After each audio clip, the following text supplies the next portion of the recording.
করোনার চেয়ে ভয়ঙ্কর হাম শিশুদের চোখ বা জীবন ঝুঁকিতে। হাম হল একটি অত্যন্ত সংক্রামক ভাইরাল রোগ যা রুবেওলা ভাইরাসের কারণে হয়। এটি প্রধানত কাশি, হাঁচি বা কথা বলার সময় বাতাসে ছড়ায় এবং ক্ষুদ্র ভাইরাসযুক্ত ফোঁটা অন্য মানুষের শ্বাসনালীর মাধ্যমে সংক্রমণ ঘটাতে পারে। এছাড়া ভাইরাস জমে থাকা হ্যান্ডেল, খেলনা বা কাপের মতো পৃষ্ঠ স্পর্শ করেও ছড়িয়ে পড়তে পারে। সবচেয়ে ঝুঁকিপূর্ণ হল শিশুরা এবং যারা টিকা নেয়নি।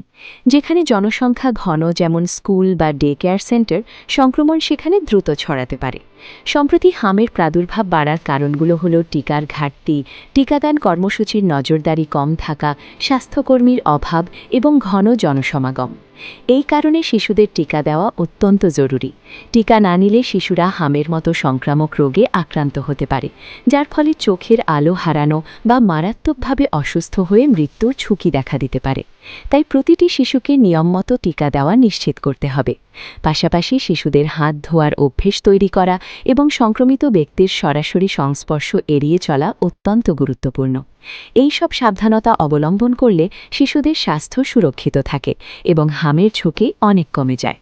ভিডিওটি বেশি করে শেয়ার করুন এবং আমাদের নেচারপিডিয়া পেজের সঙ্গে যুক্ত হয়ে যে কোনো হালনাগাদ তথ্য পান।